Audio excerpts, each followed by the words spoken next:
И започнуваме со првото интервју кое што ни е предвидено за текот на денешното издание на Студио 10. Веројатно надоврзување на одредени работи, не директно надоврзување, бидејќи станува збор за сосема друга тема, но можеби многумина и ќе изнајдат своевидни совети и начини кои што би им се нашле, особено по отварањето на сите теми поврзани околу и за случувањата во регионот овие денови. Но нема директно да одиме со таа тема на почеток, ќе одиме прво со промоцијата на тоа што се нарекува водич за медиумска писменост за родители и старатели, или насловно гледано дигиталниот свет на генерацијата Алфа. Можеби за многумина прво ќе треба да почнеме со објаснување на тоа што е генерацијата Алфа, со оглед на тоа дека одвај некако стигнавме до делот на прифаќање на термините на миленијалците, што би се рекло, и на генерацијата миленијалци, но и генерацијата Z, така што заедно со мене во студиото, една од коавторките на истражувањето, Ирена Христовска. Добро утро. Добро утро. Како сте? Одлично, благодарам. Драго ми е што сте со нас во студиото. И Михајло Лахтов, директор на проектот на УСАИД за медиумска писменост. Младите размислуваат. Добро утро, Михајло. Добро утро. Како сте? Добро, одлично. Ви благодарам што се одзвавте на поканата и за тоа што ќе може да разговараме за една вака исклучително важна тема и која што, иако како кажав на почетокот, не директно, но сепак на некој начин навистина може да придонесе во делот на начинот на воспитување од страна на родителите и старателите кај децата, имајќи ги на ум последните случувања кај нас и во особено во регионот. Одиме ајде соред. Што е генерација Алфа? Генерација Алфа се деца родени од 2010-та па до 2025-та, значи се уште ни се раѓаат. Овие дечиња, тие се дечиња кои што буквално ја знаат технологијата, знаат да управуваат со дигиталните уреди, значи буквално сето тоа го знаат. Од раѓање, така се родени? Така, едноставно дадено име. Оно што на нив им недостасува е всушност искуството. Тие имаат знаење за се, познавање за се, веднаш реагираат, веднаш наоѓаат информации, за разлика од нас, нели, кои што сакавме да прелистаме, па да видиме по енциклопедии да истражиме. Кај ни веќе тоа се оди во моментот, секундарно за се што ги интересира. Ние сме демоде веќе. Ние сме демоде. Така да тие се деца кои што имаат сега и краткотрајно внимание, можеби и фокус на одредена работа, но сето тоа треба да го прифатиме и да знаеме како со нив. Што да превземеме за да бидеме всушност другари со нив, да стекнеме довербата и да можеме заедно да чекориме напред. Благодарам за ова објаснување, затоа што веројатно за голем дел од гледачите би побарало пребарување по енциклопедии, кои што енциклопедии не го содржат по имот генерација Алфа, ниту пак тоа што е дел од начинот на како ги делиме денес генерациите. Во однос на ова, Михајло, јас се извинувам на ти што можеби ќе ви се обреќам, се надевам не ви пречи. Не. Во однос на тоа, проектот на УСАИД за медиумска писменост, младите размислуваат, веќе ефективно, сериозно има загазено во својата работа и како таков доаѓа со овој водич кој што е за сите, впрочем, не само за родителите и старателите. Зошто се одлучивте баш за генерацијата Алфа, прескокнувајќи ги овие другите? Па, никого не прескокнуваме. Ова е сериозно голем проект кој што се занимава со внесување на медиумската писменост во формалното образование пред се, но и во неформалното образование, со многу различни елементи кои што ќе треба да им помогнат и на наставниците, и на учениците, но меѓутоа и на родителите, и на старателите, како полесно да развијат вештини и знаења кои што ќе им помогнат во ова ново дигитално време. Вештини знаења пред се за нив, меѓутоа и вештини знаења за при нивната работа или при нивната задача за воспитување и подигнување на нови генерации. Водичот е една од тие или еден од тие елементи кои што е составен дел од проектот, како што кажав, не прескокнуваме никого. Овој пат се одлучивме да работиме односно да направиме нешто за родители на деца од 5 до 10 години. Меѓутоа следната фаза, јас би рекол уште поголем предизвик ќе биде да работиме со родители на деца над 10 години, односно деца кои што се веќе тинејџери, адолесценти, деца кои што имаат нови предизвици и се ајде да кажам, многу специфична целна група. Овој водич, мислам дека не можевме да избереме подобро време за вакво нешто. Прво, затоа што е прв ваков водич направен кај нас, ги опфаќа многу теми кои што се значајни и важни. Да го покажам и вака. Опфаќа многу теми за кои што треба да зборуваме сите, за кои што родителите и старателите мора да зборуваат постојано со своите деца. Се надевам понатаму во разговорот ќе отвориме и неколку различни теми кои што и во овој момент се важни и мораме да ги спомнеме и да зборуваме за нив. Ирена, бидејќи доаѓате и од образовниот сектор и вашето примерно искуство е токму таму, во делот на подготовката, во делот на прибирањето на информациите, веројатно еден од поголемите предизвици е токму тој за една генерација која се уште се раѓа, вие да направите водич за родители и старатели кои што веќе има огромен генерацијски јаз, да речеме.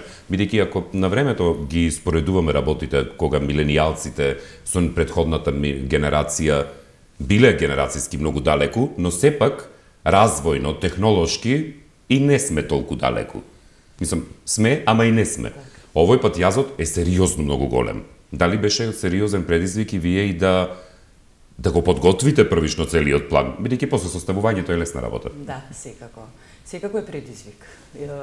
Посебно што ова е сега тука приракание на сите. Истражувањето не се базираше само тука во Македонија, значи истражувавме и пошироко во регионот Балканскиот, па и надвор. Значи, навистина беше голем предизвик да се работи еден ваков прирачник. Секако искуствата кои што ги носиме, сепак сите сме од училиште излезени, сепак сите сме просветни работници пред се. Искуствата кои ги носиме со овие генерации, исто така многу ни послужија за да го искреираме овој прирачник. Не само искуството како со децата, искуството и со родителите. Бидејќи родителите се пред сериозен проблем, како всушност да родителствуваат, едноставно кажано, да се справат со ова дигитално време, со сите оние знаења и вештини кои што ги имаат нивните деца, дали да се служат со забрани, што да направат при сето тоа, дали да воспостават огромна контрола. Сето тоа навистина бараше едно големо истражување, да видиме што е всушност најдоброто и најкорисното за секој родител, за секој наставник, за секој оној кој што работи со децата воопшто. Така. Во делот, еве сега, прирачникот вака, јас, бидејќи сум хостеса во емисија освен водител, во делот на подготовката, има еден сегмент, ова и за двајцата, всушност, генерално не знаат родителите и старателите како да разговараат не сите, но повеќето не знаат како да разговараат. Например, децата ќе им објаснуваат за одредени работи поврзани со TikTok, например. Многу голем дел од родителите немаат TikTok или ќе направат, но не го истражуваат и не го познаваат на тој начин како што го познаваат децата. Опасностите кои што можеби доаѓаат со сето тоа, или пак, например, одредувањето забрани за користење на социјалните мрежи, не директно за тие работи кои што навистина можеби ќе ги погодат децата, туку ќе ги забранат оние едукативни содржини кои што тие ги следат, поради непознавањето. Дали тоа е опфатено во овој водич? Да, секако опфатено е. Токму поради тоа, затоа што родителот не знае како да воспостави првенствено комуникација со своето дете. Значи, сите велиме разговарајте со своите деца, но никој не ни кажал како да разговараме со своите деца. Суштината е да стекнеме доверба едни во други, а довербата се стекнува ако имаме разбирање едни со други. Кога ние ќе стекнеме доверба, нели, со детето, како родител, ако јас стекнам доверба кај своето дете, детето автоматски се отвара и тоа дури може да ми појасни всушност што мене не ми е јасно. Еден другарски однос, буквално. На тој начин можеме ние нашето искуство да го имплементираме и да им го не наметнеме, туку едноставно да ги водиме децата со нашето искуство кое го имаме. На тој начин можеме да дискутираме за одредени содржини кои што се наоѓаат дури и на TikTok, на сите буквално социјални мрежи. Се што ни се пласира како медиумска содржина. Значи, родителот е тој кој што всушност треба да биде во чекор со детето. А на кој начин? Не е со забрана во смисол, ај тоа глупости се не гледаме, нели? Туку напротив, да пристапи сериозно кон одредена содржина. Можеби тоа што за децата, за родителите можеби е глупост, така за децата напротив е... Токму тоа. Да, за децата е нешто важно. Улогата на родителот е да дознае што е тоа што е важно за детето, а воедно и да го следи чекорот со дигитализацијата и со медиумската писменост. Затоа е тој водич всушност многу важен за родителите и воопшто за сите оние што се занимаваат со децата, што работат со децата. Затоа што кога детето ќе види дека неговиот родител всушност е во тек со настаните, со дигитализацијата, знае да ја употребува, тогаш автоматски слично со слично се привлекува, нели? Па ќе рече, чекај, ние имаме нешто заедничко. Веќе ќе стекне доверба кај родителот за да може и тој да се отвора и да споделува буквално се што гледа, можеби не буквално се, но поголемиот дел од информациите кои ги нели, кои фактички му се пласираат на медиумите, ќе може да ги споделува со родителите и да дискутира за сето тоа. Михајло, ова го доотвора прашањето за тоа кога е соодветната возраст да се почне со изучување, односно со медиумско описменување. Бидејќи, ако на времето, да речеме, зборувавме за медиумската писменост, низ некакви форми зборувам, преку предметите за граѓанско образование, преку класните часови и слично, сега некако се наметнува потребата што е можно порано, толку подобро да се почне со медиумското описменување, затоа што ние се наоѓаме пред такви предизвици, пред чии што резултати ги гледаме и особено пак и овие денови. Прво, да ги расчистам тие некои недоразбирања околу тоа што е медиумската писменост и зошто е важна. Многу ја поврзуваат медиумската писменост само со, да кажам, откривањето и борбата против дезинформациите, кои што се сериозен предизвик во последните години. Меѓутоа, медиумската писменост не е сегмент, не е поле. Медиумската писменост е продолжена писменост, односно продолжена рака на писменоста. Исто како што не можете да бидете неписмен, а после неколку обуки или неколку години на образование да станете писмен, исто како што писменоста е еден вид на континуум и процес кој што почнува од најмали нози и завршува со смртта, исто е со медиумската писменост, затоа што медиумската писменост е начинот на кој што ние имаме интеракција со се што е медиум. А денеска, тоа што можеме да го видиме, дека сме ние постојано во некаков контакт со медиуми. Од будење до легнување, дали сме во контакт со онлайн медиуми, дали сме со телевизор, дали сме со весници или книги, за жал многу малку, дали, не знам, поминуваме улица и гледаме билборди на сите страни и реклами по автобусите, се тоа медиумски пораки, медиумски содржини со кои што сме ние во контакт. И сега, како директен одговор на твоето прашање, медиумската писменост е процес кој започнува од многу рана возраст, со кој што ние самите и несвесно се соочуваме како многу млади, И тука е огромната улога на родителот како првиот сегмент од кој што учиме е семејството. Човекот учи од на пет различни начини. Ние учиме во семејството, учиме во формалното и неформалното образование, учиме преку медиумите, културата и учиме сами. Учиме кога сами нешто сакаме да дознаеме, бараме, читаме, зборуваме со луѓе, така натаму. Меѓутоа, првиот контакт е семејството.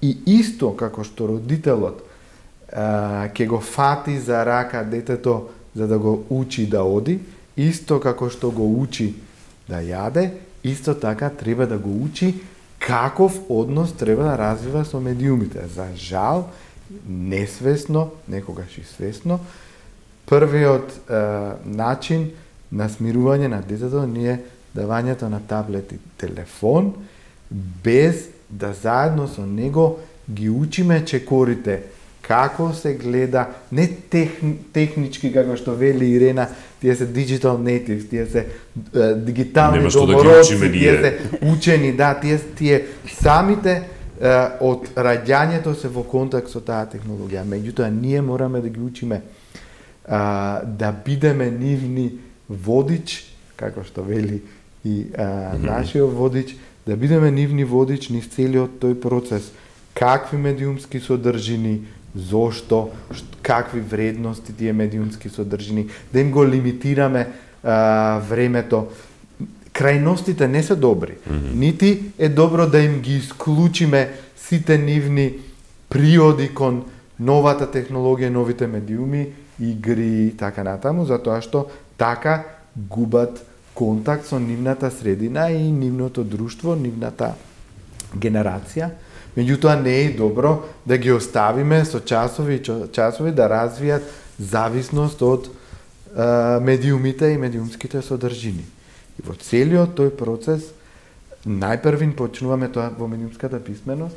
Рене Хопс го вика протекционизам, што значи дека ние сме таму да ги заштитиме. Најпрвин ние ги бираме медиумските содржини, не децата. Ние кажуваме што ќе се гледа. Не може нив алгоритмот да ги води од една содржина до друга, ние да не знаеме што се случува. Значи, ние ги бираме, ние правиме листа, овие филмови ќе се гледаат, овие цртани филмови, ова се гледа на YouTube, така натаму. И ние внимаваме на времето, може да ставиме алатки, софтвер, апликации кои што ќе го лимитираат времето, така натаму. Значи, тоа е, како за почеток, тоа е многу важен процес или многу важен сегмент во целиот тој процес и на воспитување и на медиумско воспитување на децата. Во прирачникот исто така, Ирена, се осврнувате на тоа дека ова се веројатно едни од поголемите предизвици на современото родителство. Ако доколку ги споредуваме, да речеме, и тоа е дел од таа една медиумска писменост која што ги опфаќа генерацијските гледишта, но доколку се навратиме, нашите родители имале предизвици да не научат како да не седиме пред телевизор по цел ден и нели да не си ги расипеме очите и така натаму, но и генерално за да не се зададеме и зависност, освен тие што сме завршиле во телевизија поради тоа.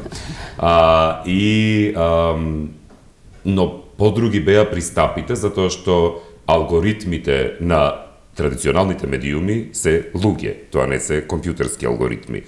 И веројатно предизвикот денес е многу поголем. Исто така, се тоа што представува дел на користење на дигиталниот свет од страна на генерацијата Алфа влија и врз нивниот развој, нивниот идентитет, нивните знаења, нивните когнитивни способности на крајот на краиштата и слично. Буквално влијае на се. Така да, она што го каже и Михајло, особено е важно поставувањето на границата. Знаете, родителот е карпа, а децата се само бранови. Ние треба да бидеме доволно цврсти да не подлегнеме на брановите. Значи, онаа граница која што ќе ја воспостави родителот во семејството е основното нешто.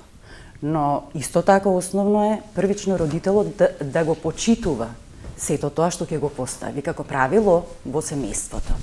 Значи, ако сме поставиле правило дека 2 часа денес, во текот на денот, нема да ги употребуваме од 2 до 4, нема да ги употребуваме мобилните уреди. Ќе седиме како семејство, ќе разговараме, близината, топлината го прави своето. И сепак тоа многу влијае на детето во позитивна конотација. И кога детето ќе види дека јас како родител го почитувам сето тоа, границата која што сум ја поставила, јас ја почитувам, значи во тој момент не го фаќам телефонот за да скролнам и да видам што се случува, детето тоа го применува. И се чувствува можеби и гордо, на некој начин и благодарно со текот на времето, дека на вистина тие 2 часа сме го поминале заедно. Вчера се случи една гледка да тројца, значи семејство со едно дете, мајка, татко, детето во средина, сите тројцата, верувајте ми, беа на мобилен телефон, излезени во природа. Мислам, што правиме? Првенствено, примерот ние им го даваме на децата. Така да одговорноста е огромна кај родителот. Да. И првиот сегмент е да прифатам јас дека сум одговорен за сето тоа што се случува кај мене и околу мене во мојата средина.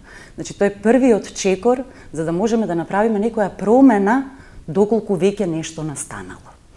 И алгоритмот, да, секако го фаќа детето, но ние како родители сме тие кои што градиме првично доверба и граница, до каде, што и како. Ние треба да го насочиме понатаму како тој алгоритам да се смени, затоа што има и начини, како сето тоа да се направи. А прирачникот навистина дава одлични совети за родителите како би можеле да пристапат. И исто така да има и линкови кои што можат да си ги инсталираат кај нив, да ги применуваат и ќе им помогнат од самиот почеток, онаа возраст кога се формира личноста на детето, да некоја контрола всушност да воспостават што се следи и колку време се следи. Да, малку вон темата, да барав намерно на денешниот 5 мај на денот на македонскиот јазик, некој кој што толкупаво го зборува македонскиот јазик, не ке најдев. Така што ти благодарам, можам да утре да те слушам и начинот на изразување и се прекрасно. Да се вратиме на темата, Михајло. Во ова што го спомена Ирена има еден многу клучен сегмент. Во ред, ќе работиме на медиумската писменост на децата, ќе се посветиме целосно кај нив и слично. Но дали може да зборуваме за медиумски писмени родители? Не, јас кажав, да. Односно, како кај нив ќе влијаеме? Да, медиумската писменост е континуум. Значи, не постои медиумски неписмен човек и медиумски суперписмен човек. Значи, тоа е една долга линија, а не крајностите се многу далеко, така што ние низ целиот свој живот поминуваме и се надградуваме, како што, да речеме, не постои некој кој што е најпаметен човек на светот или најглупавиот човек на светот. Ние низ животот учиме на различни начини, преку читање, преку добивање на информации, преку луѓе, преку разговори, така натаму. Тоа што сакав само да го напоменам, Ирена го спомна зборот гордост и ние сме горди и на Ирена Христовска, која што е дел од овој прирачник, и да ги спомнам на професорката Тамара Ќупева и на психологот Ана Попризова, кои што тие три беа коавторки на овој прирачник, направија одлична работа со многу интересни, но и значајни теми внатре. Дел од тие теми се некои за кои што многу малку сме зборувале, како што е, например, видеоигрите, YouTube-от, TikTok-от. Ние отвараме некои теми, не можам да кажам дека ова е најдобриот прирачник, се разбира, меѓутоа е одличен почеток и мотивација за многу други кои што работат во ова поле да продолжат да работат или ние да продолжиме да работиме во оваа насока. Се сложувам со се што зборуваше Ирена, особено за улогата на родителот во целиот тој процес. Некои работи се учат, некои работи доаѓаат со искуство, многу пати и ние како родители не го знаеме вистинскиот одговор, не го знаеме вистинскиот начин, се соочуваме со многу предизвици и не знаеме дали сме постапиле добро или лошо. Меѓутоа има начин при кој што учиме, добиваме искуство, нали, како што велат, learning lessons или лекции кои што ги научуваме низ животот и можеме да ги споредуваме. Например, јас сум родител на дете од алфа генерацијата и начинот на кој што јас успевам да гледам што се случува во нејзиниот онлайн виртуелен живот, затоа што тоа многу ме интересира, ние не сме таму во тој виртуелен свет, начинот што и јас ги имам истите игри кои што ги игра таа, и јас се вклучувам онлайн, заедно со неа, и заедно играме Roblox, ги читам четовите или комуникацијата која што таа ги има. Roblox. Roblox е игра која што е многу популарна, особено кај оваа алфа генерација, е онлайн игра, односно платформа која што содржи многу различни едноставни игри. Добре. На игри кои што бараат доста концентрација, мисловни игри и така натаму, нема многу пукање и тој тип на жанр. Меѓутоа, сакам да кажам дека не можеме да им браниме и не треба да им браниме на децата да бидат дел од овој свет, така се развива овој свет, ние не можеме да се изолираме од процесите, меѓутоа треба да научиме како подобро да функционираме во ваквиот свет. Тоа е тоа што не учи и медиумската писменост и сегментите од медиумската писменост за кои што зборуваме денес. Во поглед на ова, влијанието генерално на медиумите сме го разговарале многу пати по емисии, често пати се правеле и анализи во однос на тоа и слично, и сигурен сум дека гледачите во тој поглед имаат и познавање, можеби некогаш погрешно, но во суштина имаат познавање. Но предизвиците од дигиталната комуникација е исто така нешто за што треба да се посвети внимание, зашто ние секако поради почитување на приватноста на децата не треба да сме дел од таа комуникација, но едно од главните прашања кое што деновиве се разви беше дали родителите треба на своите деца, например, да им ги читаат пораките кои што ги комуницираат преку дигиталните алатки, да ги контролираат, да ги отвораат, да знаат со кого комуницираат.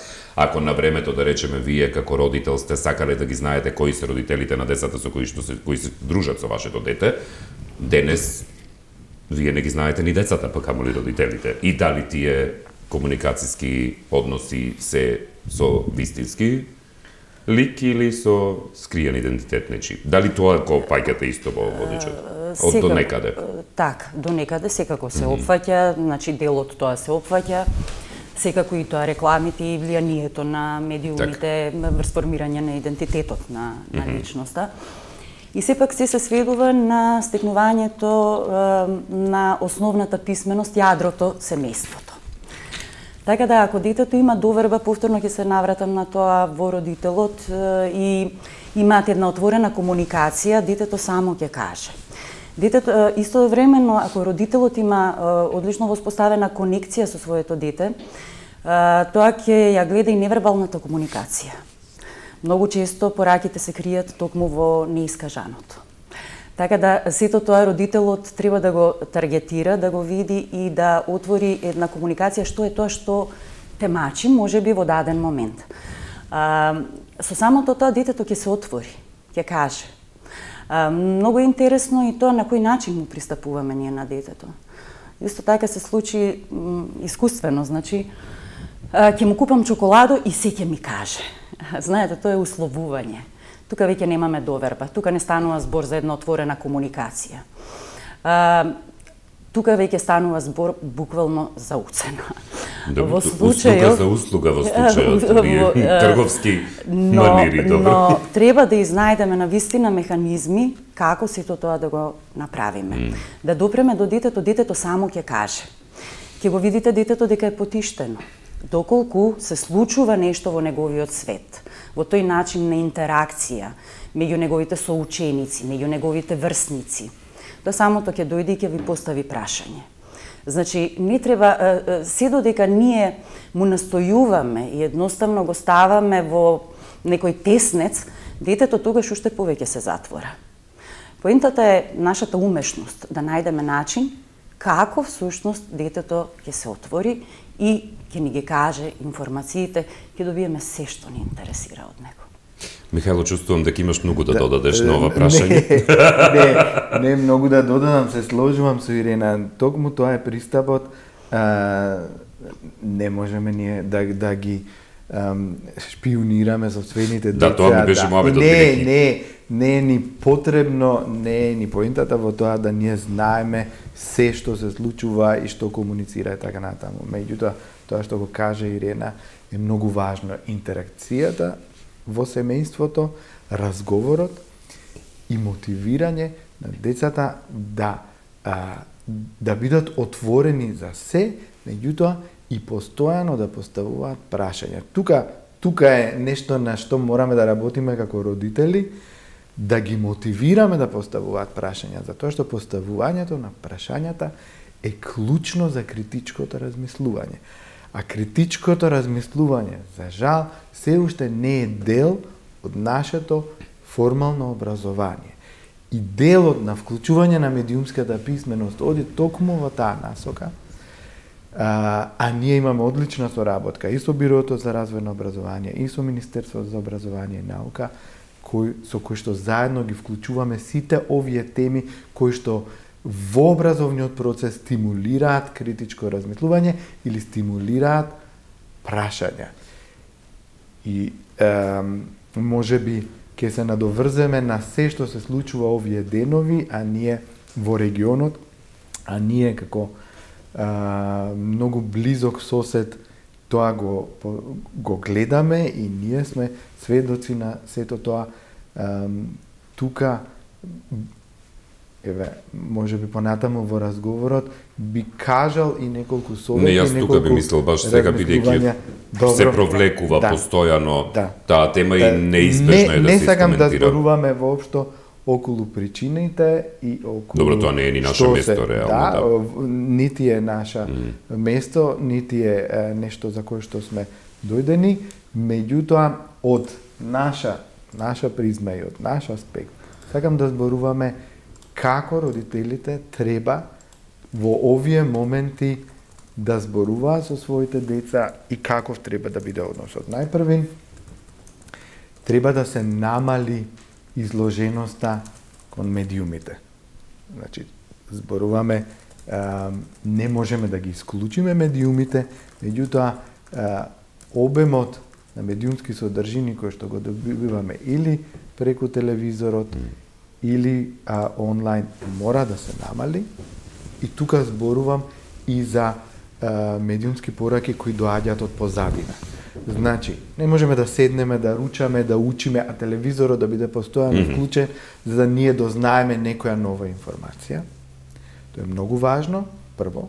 А второ е многу важно низ тој процес на следење на информациите, родителот да биде со своето дете, за да ги објаснува работите, за да ја отвори дискусијата, и тоа е третиот момент, отворање на дискусија. И таа дискусија треба да се прави во безбедна средина. Значи, не додека е се пуштено телевизори, музики, кавги, расправи, туку кога ќе седнеме да вечераме или да ручаме во една опуштена атмосфера, да отвориме дискусија. Што се зборува на училиште, што ти мислиш околу се во ова, како ти ги разбираш работите и да се обидеме да најдеме одговори.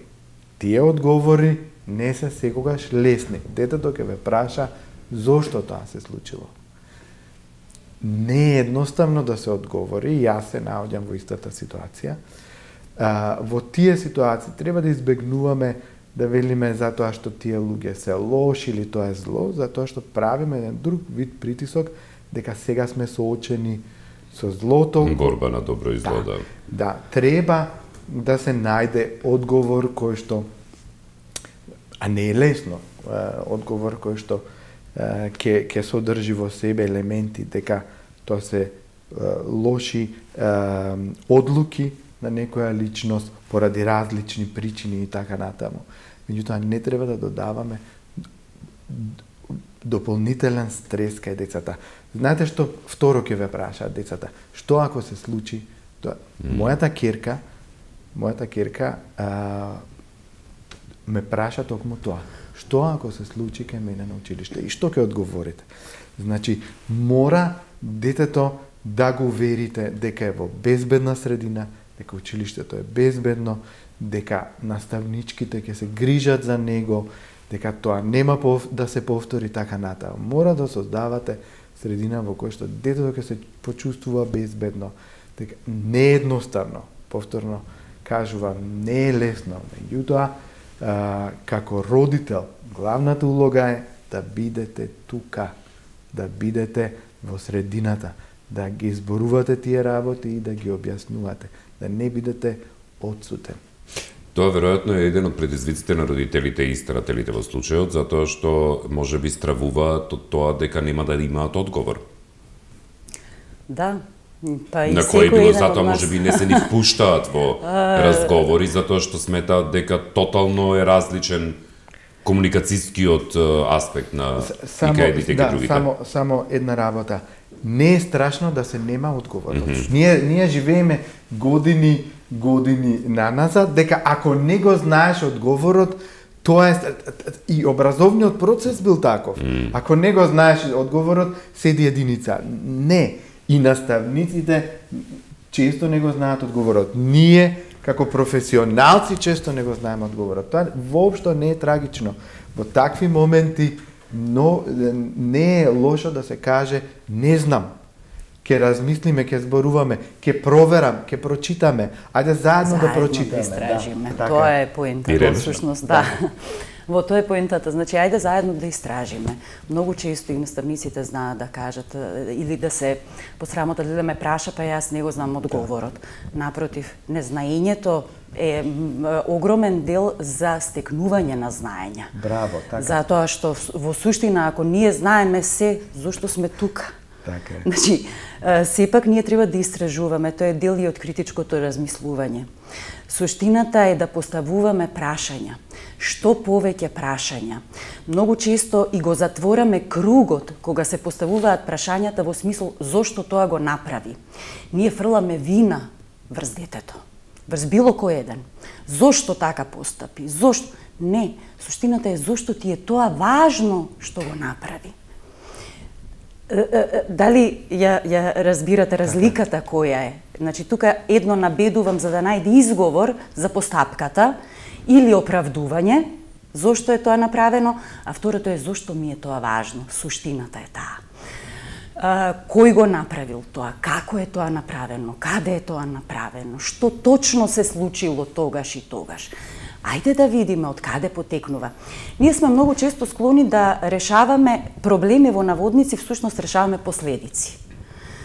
Проблемот е суштината и коренот од каде нешто доаѓа. Значи, ова се случило, ова сега што се случило во овој момент е во суштина апел за целото општество, не само за поединецот.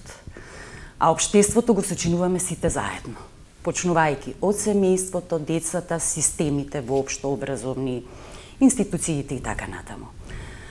Така да се во ова е покренува многу голем број прашања и сметам дека навистина треба промени. Так. Почнувајќи од семејството, па натаму. Има и последици кои што се поврзани директно со така наречена зависност од дигиталниот свет, од мобилните уреди. И ние веќе некако од околу започнавме за тоа да зборуваме, но директно дали ги наведувате и дали ги опфаќате овие? Проблемите или последиците? И проблемите и последиците. Па добро, проблемите веќе ги начнавме во поголем дел, така што последиците веројатно. И тоа го опфаќа и последиците ги опфаќа, секако дека ги опфаќа последиците во смислот прекумерното користење, прекомерното седење на дигиталните уреди, прекомерното следење на дигиталните содржини кои што не се контролирани и не се дискутирани во семејството. Исто така и родителот кој што несвесно му дава пример на детето, што би се рекло шерентинг, како популарно име, во смисол уште од мало става фотографии на социјалните мрежи, дали се тоа крштевки, дали се тоа свадби, што да е роден ден, и несвесно го изложува детето на една популарност, да речеме. Така да сето тоа е опфатено во прирачникот и дава совети како понатаму. Исто така зборувате и за ризиците, ги опфативме, тоа е и последната точка во прирачникот која што се разгледува. Од кој аспект ризици? Ризици од аспект во семејството и ризици кои што би можеле да настанат доколку немаме всушност контрола, условно кажано, во смисол немаме заеднички диалог со детето најдено во како ги користи медиумските содржини, како ги користи медиумските воопшто медиумите, значи дигитализацијата. Во тој смисол. Така. Во предистражувањето или за време на подготовката на водичот исто така имате правено и анкета. Така е. Што ви покажа анкетата? Анкетата ни покажа дека првенствено децата ги користат 182. Така. Беа опфатени групи, каде што разговаравме со нив, дел беше електронски изведено истражувањето. И медиумите, всушност, децата ги користат најчесто за забава, најчесто користен медиум е TikTokот, како мрежа. И тоа за сега, да, така е. Од популацијата, која што Не, велам за сега, бидејќи веројатноста за година-две веднаш да се секако ќе биде промената, да, дојдена, секако. Меѓутоа за сега тие истражувањето го покажа тоа. Исто така беше интересно што и родителите дава своји видувања како ги решаваат тие проблеми. И сето тоа е дадено во прирачникот. Ви кажуваа сите? Ви споменува идеи и примери? Да, апсолутно. И сите беа отворени. Одлично, добро. Тоа е убаво. Штом биле отворени, тоа вам би било навистина од помош. Да, исто така беше интересно што сметаат дека од 10 до 12 години е најдобро да се даде телефонот во употреба. Во суштина, во праксата тоа не се покажува. За каква употреба зборуваме телефон за како негова собственост. Како собственост или за претходно играње и користење? Не, како собственост. Како собственост. Михајло, во делот на заклучокот на ова што го разговараме во овој сегмент, прво да прашам технички аспекти. Доколку заинтересираните родители и старатели сакаат да го имаат овој водич, како тоа можат да го добијат? Па, ние испечативме неголем број на примероци, меѓутоа имаме во залиха испечатено прирачникот и на македонски и на албански.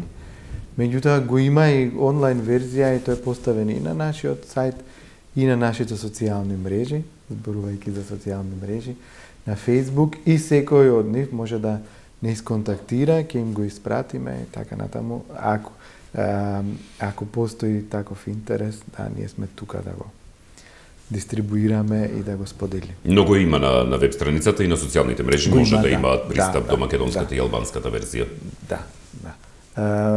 Тоа што го сакам само да се надоврзам на Ирина, тоа што го спомна околу делот прашалникот и прашањето кога децата треба го добијат својот телефон, својот личен телефон, да, родителите интересно сите тие сметаат дека што подоцна тоа подобро, а во пракса за жал децата се во контакт со таблетот, телефонот на многу мала возраст. Ќе ви кажам еден случај. При една обука ми приде една учесничка, изборувавме за нејзиното дете кое што не е развивало говор до многу доцна, кога отишле да побараат помош. Докторот ги прашал од кога е детето на телефон и одговорот било од 6-7 месеци. Одраѓање. Да, одраѓање. Да, Само да така кажам. Значи, начинот на кој што децата денес имаат интеракција со медиумите и медиумските содржини е еднонасочна, иако тие нудат повеќе насочност денеска онлайн медиумите, новите медиуми носат таа компонента на повеќе насочност, меѓутоа кога ќе му го ставите на детето таблетот или телефонот в рака, то само гледа без од него апаратот да бара било каква интеракција, бара да лизга со прстот, нагоре надоле, да ги менува содржините, тоа многу брзо ќе го научи тоа, и само гледа содржини без да има било каква повратна интеракција од негова страна. И заради тоа се случува да доколку немате вие како нема мерка во гледањето, нема каква било друга интеракција со семејството, пријателите, другарите во градинка и така натаму, тие проблеми се доста чести денеска. Развивањето на говор, потешкоти со говорот од најмала возраст, особено за тоа што се изложени на содржини на други јазици и така натаму. Тоа е еден од предизвиците и проблемите кои што ги третираме тука. Третираме и физички и психолошки предизвици и последици. Значи, и искривување на кичмата, и вратот, и така натаму, проблеми со развој на говорот, до психички последици кои што може да бидат од прекумерното користење на овие медиуми.